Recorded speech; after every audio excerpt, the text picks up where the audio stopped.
ನಾವು ಹಳೆಯದರಿಂದ ಹೊಸದಕ್ಕೆ ಕಾಲಿಟ್ಟಿದ್ದೇವೆ. ಒಂದು ಯುಗ ಕೊನೆಗೊಳ್ಳುವ, ಒಂದು ದೇಶದ ದೀರ್ಘಕಾಲದ ಆತ್ಮವು ಅಭಿವ್ಯಕ್ತಿಗೊಳ್ಳುವುದನ್ನು ಇವತ್ತು ನಾವು ಕಂಡುಕೊಂಡಿದ್ದೇವೆ. ಈ ಮಾತುಗಳನ್ನು ಭಾರತದ ಮೊದಲ ಪ್ರಧಾನಿ ಜವಾಹರ್ಲಾಲ್ ನೆಹರು ಅವರು ವಸಾಹತುಶಾಹಿ ಬಂಡವಾಳಶಾಹಿಗಳ ಅಧಿಕಾರದಿಂದ ಭಾರತ ಮುಕ್ತಿ ಪಡೆದ ದಿನ ಅಂದರೆ 1947 ಆಗಸ್ಟ್ 14ರ ಮಧ್ಯರಾತ್ರಿಯಂದು ಭಾರತ ಸ್ವತಂತ್ರಗೊಂಡ ದಿನದಂದು ಜವಾಹರ್ಲಾಲ್ ನೆಹರು ಅವರು ಇಡೀ ಭಾರತೀಯರಿಗೆ ಈ ಮಾತುಗಳನ್ನು ಹೇಳಿದರು.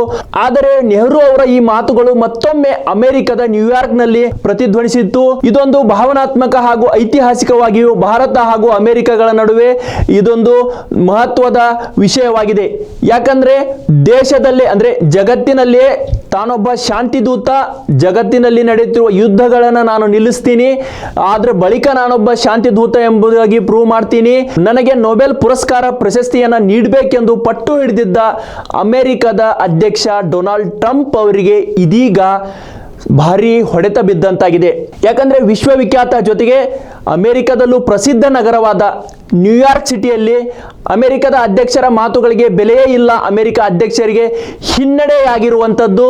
ಯಾಕಂದರೆ ಅಮೆರಿಕದಲ್ಲಿ ಮೊಟ್ಟ ಮೊದಲ ಬಾರಿಗೆ ಒಬ್ಬ ಮುಸ್ಲಿಂ ವ್ಯಕ್ತಿ, ಭಾರತೀಯ ಮೂಲದ ಮುಸ್ಲಿಂ ವ್ಯಕ್ತಿ ಅಮೆರಿಕದ ನ್ಯೂಯಾರ್ಕ್ ನಗರದ ಮೇಯರ್ ಆಗಿ ಆಯ್ಕೆಗೊಂಡಿರುವಂಥದ್ದು.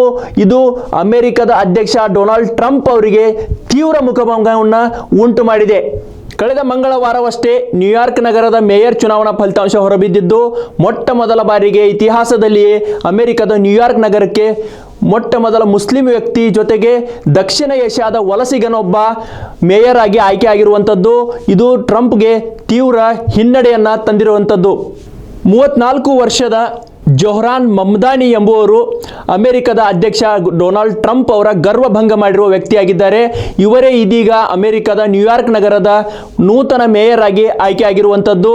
ಜೊಹ್ರಾನ್ ಮಮ್ದಾನಿ ಭಾರತದ ಮೊದಲ ಪ್ರಧಾನಿ ಜವಾಹರ್ಲಾಲ್ ನೆಹರು ಅವರ ಮಾತುಗಳನ್ನು ಉಲ್ಲೇಖಿಸಿ ಅವುಗಳನ್ನು ಸ್ಮರಿಸಿ, ನಾವು ಹಳೆಯದರಿಂದ ಹೊಸದಕ್ಕೆ ಹೆಜ್ಜೆ ಇಡುತ್ತಿದ್ದೇವೆ, ಇನ್ನು ಮುಂದೆ ನಮ್ಮ ಆಡಳಿತದಲ್ಲಿ ನ್ಯೂಯಾರ್ಕ್ ನಗರ ಉತ್ತಮವಾಗಿ ಒಳ್ಳೆಯ ರೀತಿಯಲ್ಲಿ ನಾವು ಆಡಳಿತವನ್ನು ನೀಡ್ತೀವಿ, ಡೊನಾಲ್ಡ್ ಟ್ರಂಪ್ ಅವರ ಸೊಕ್ಕನ್ನು ಮುರಿಸುವ ಕೆಲಸವನ್ನು ನೀವೆಲ್ಲರೂ ಮಾಡಿದ್ದೀರಿ, ಡೊನಾಲ್ಡ್ ಟ್ರಂಪ್ ಅವರಿಗೆ ಇದರಿಂದ ಈಗಾದರೂ ಗೊತ್ತಾಗಿದೆ ತಮ್ಮ ನಾಯಕತ್ವವನ್ನು ಅಮೆರಿಕದ ಜನರೇ ನಿರಾಕರಿಸ್ತಾ ಇದ್ದಾರೆ ಎಂಬ ಮಾತನ್ನ ಹರ್ಷೋದ್ಗಾರದಲ್ಲಿ ಜೊಹ್ರಾನ್ ಮಮ್ದಾನಿ ತಮ್ಮ ಭಾಷಣದಲ್ಲಿ ಹೇಳಿರುವಂಥದ್ದು. ಅಲ್ಲದೆ ಮಮ್ದಾನಿ ಇದು ಗೆಲುವಲ್ಲ, ಇದೊಂದು ಹೊಸ ಯುಗದ ಆರಂಭ ಎಂದು ತಮ್ಮ ಗೆಲುವನ್ನು ಬಣ್ಣಿಸಿರುವಂಥದ್ದು. ಮಮ್ದಾನಿ ಅವರ ಆಯ್ಕೆಯಿಂದ ನ್ಯೂಯಾರ್ಕ್ ನಗರದ ಮತದಾರರಲ್ಲಿ ಹೊಸ ಹುಮ್ಮಸ್ಸು ಮೂಡಿರುವಂಥದ್ದು. ಡೊನಾಲ್ಡ್ ಟ್ರಂಪ್ ಅವರ ಆಡಳಿತಕ್ಕೆ ಬೇಸತ್ತಿದ್ದ ಜನರಿಗೆ ಹೊಸ ಭರವಸೆಯಾಗಿ ಈ ನೂತನ ಮೇಯರ್ ಆಯ್ಕೆಯಾಗಿರುವಂಥದ್ದು. ಮೂಲತಃ ಸಮಾಜವಾದಿ ಹೋರಾಟಗಳ ಮೂಲಕವೇ ಗುರುತಿಸಿಕೊಂಡಿದ್ದ ಮಮ್ದಾನಿ ಅವರು ಇದೀಗ ಅಮೆರಿಕದ ನ್ಯೂಯಾರ್ಕ್ ಸಿಟಿಯ ಮೇಯರ್ ಸ್ಥಾನವನ್ನು ಅಲಂಕರಿಸಿರುವುದು ಸಾಕಷ್ಟು ಸಮಾಜವಾದಿ ಹೋರಾಟಗಾರರಲ್ಲಿ ಸಂತಸವನ್ನು ತಂದಿರುವ ವಿಷಯವಾಗಿದೆ. ಭಾರತೀಯ ಮೂಲದವರಾದ ಜೊಹ್ರಾನ್ ಮಮ್ದಾನಿ ಉಗಾಂಡಾದ ಕಪಾಲದಲ್ಲಿ ಜನಿಸಿದರು. ತಮ್ಮ 7ನೇ ವಯಸ್ಸಿನಲ್ಲಿ ಕುಟುಂಬದ ಜೊತೆಗೆ ನ್ಯೂಯಾರ್ಕ್ ನಗರಕ್ಕೆ ಶಿಫ್ಟ್ ಆದರು. ಆದರೆ ಕಳೆದ 2018ರಲ್ಲಿ ಅಮೆರಿಕದ ಪ್ರಜೆಯಾಗಿ ತಾವು ಹಕ್ಕನ್ನು ಪಡೆದುಕೊಂಡರು. ಹೀಗೆಯೇ ನ್ಯೂಯಾರ್ಕ್ ನಗರದಲ್ಲಿ ನೆಲೆಸಿದ್ದ ಜೊಹ್ರಾನ್ ಮಮ್ದಾನಿ ಸಮಾಜವಾದಿ ಹೋರಾಟಗಳ ಮೂಲಕ, ಪ್ರಗತಿಪರ ಚಿಂತನೆಗಳ ಮೂಲಕವೇ ಅಲ್ಲಿ ಗುರುತಿಸಿಕೊಂಡಿದ್ರು. ಆದರೆ ಕಳೆದ ಚುನಾವಣೆಯಲ್ಲಿ ತಾವು ಅಭ್ಯರ್ಥಿಯಾಗಿ ಸ್ಪರ್ಧಿಸಿ ಕಾರ್ಮಿಕ ವರ್ಗದ ಹಕ್ಕುಗಳ ಹೋರಾಟಕ್ಕಾಗಿ ಜೊತೆಗೆ ಅಮೆರಿಕದ ನ್ಯೂಯಾರ್ಕ್ ನಗರದಲ್ಲಿ ದುಬಾರಿ ಜೀವನವನ್ನು ನಡೆಸುತ್ತಿರುವಂಥ ಕಾರ್ಮಿಕರಿಗೆ ಆರಾಮದಾಯಕ ಜೀವನಕ್ಕೆ, ಸುಖ ಸಂತೋಷದ ಜೀವನಕ್ಕೆ, ನೆಮ್ಮದಿಯ ಜೀವನಕ್ಕೆ ನಾನು ನೆರವಾಗುವ ಸಲುವಾಗಿಯೇ ಈ ಮೇಯರ್ ಚುನಾವಣೆಗೆ ಸ್ಪರ್ಧಿಸಿದ್ದೇನೆ, ನನ್ನ ಗೆಲುವಿನ ಬಳಿಕ ಎಲ್ಲ ಸಮಸ್ಯೆಗಳನ್ನು ನಾನು ಪರಿಹರಿಸ್ತೀನಿ ಎಂಬ ಮಾತನ್ನು ಅವರು ತಮ್ಮ ಚುನಾವಣಾ ಪ್ರಚಾರದಲ್ಲಿ ಆಡಿದ್ರು. ಆದರೆ ಇದಕ್ಕೆ ಪ್ರತಿಯಾಗಿ ಡೊನಾಲ್ಡ್ ಟ್ರಂಪ್ ತಮ್ಮ ಅಭ್ಯರ್ಥಿಗಳಾದ ಸ್ಲಿವಾ ಕುರ್ಟಿಸ್ ಜೊತೆಗೆ ಮಾಜಿ ಮೇಯರ್ ಆಂಡ್ರೂ ಕ್ಯುಮೋ ಪರವಾಗಿ ಪ್ರಚಾರವನ್ನು ಮಾಡಿದ್ರು.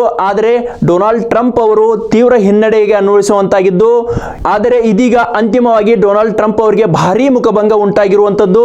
ಜೊಹ್ರಾನ್ ಮಮ್ದಾನಿ ಅವರು ಅಮೆರಿಕದ ನ್ಯೂಯಾರ್ಕ್ ನಗರದ ಮೇಯರ್ ಆಗಿ ಆಯ್ಕೆ ಆಗುವ ಮೂಲಕ ಹೊಸ ಇತಿಹಾಸವನ್ನ ಸೃಷ್ಟಿಸಿದ್ದಾರೆ. ಅಮೆರಿಕದ ಅಧ್ಯಕ್ಷ ಡೊನಾಲ್ಡ್ ಟ್ರಂಪ್ ಅವರಿಗೆ ಸೆಡ್ಡು ಹೊಡೆದಿರುವ ಜೊಹ್ರಾನ್ ಮಮ್ದಾನಿ ಅವರು ಭಾರತದ ಖ್ಯಾತ ಚಲನಚಿತ್ರ ನಿರ್ದೇಶಕಿ ಮೀರಾ ನಾಯರ್ ಹಾಗೂ ಕೊಲಂಬಿಯಾ ವಿಶ್ವವಿದ್ಯಾಲಯದ ಪ್ರಾಧ್ಯಾಪಕ ಹಾಗೂ ಬರಹಗಾರ ಮಹಮೂದ್ ಮಮ್ದಾನಿ ಅವರ ಪುತ್ರರಾಗಿದ್ದರು. ಬಾಲ್ಯದಿಂದಲೂ ಸಹ ನ್ಯೂಯಾರ್ಕ್ ನಗರದಲ್ಲಿ ನೆಲೆಸಿ ಅಲ್ಲಿನ ಆಡಳಿತ ವಿರೋಧಿ ಅಲೆಗಳ ಜೊತೆಗೆ ಆಡಳಿತ ವೈಫಲ್ಯ ಹಲ್ಲೆಗಳ ಬಗ್ಗೆಯೂ ಅವರು ಆವಾಗ ಧ್ವನಿ ಎತ್ತಾ ಇದ್ರು. ಆದರೆ ಅಂತಿಮವಾಗಿ ಈ ಬಾರಿ ಅವರಿಗೆ ಮೇಯರ್ ಪಟ್ಟ ದೊರೆತಿದ್ದು ಟ್ರಂಪ್ ಅವರಿಗೆ ತೀವ್ರ ಮುಖಭಂಗ ಆಗಿರುವಂತದ್ದು. ಇದನ್ನು ನೋಡಿದಾಗ ಅಮೆರಿಕದಲ್ಲಿ ಟ್ರಂಪ್ ಅವರ ಜನಪ್ರಿಯತೆ ಕಡಿಮೆ ಆಗ್ತಾ ಇದೆ. ಅವರ ಕಾನೂನುಗಳು, ಅವರ ನೀತಿ ನಿಯಮಗಳಿಗೆ ಅಮೆರಿಕದ ಜನರು ರೊಚ್ಚಿಗೆದ್ದಿರುವಂತದ್ದು. ಅಮೆರಿಕದ ಜನರು ಟ್ರಂಪ್ ಅವರ ನೀತಿ ನಿಯಮಗಳು ಹಾಗೂ ಅವರ ಸೂಚನೆಗಳನ್ನು ಪಾಲಿಸದಿರಲು ನಿರ್ಧರಿಸಿದಂತೆ ಕಂಡು ಬರ್ತಾ ಇದೆ. ಯಾಕಂದ್ರೆ ಈ ಚುನಾವಣೆಯಲ್ಲಿ ನ್ಯೂಯಾರ್ಕ್ ನಗರದಲ್ಲಿ ಟ್ರಂಪ್ ಅವರ ಆಟ ನಡೆಯಲಿದೆ.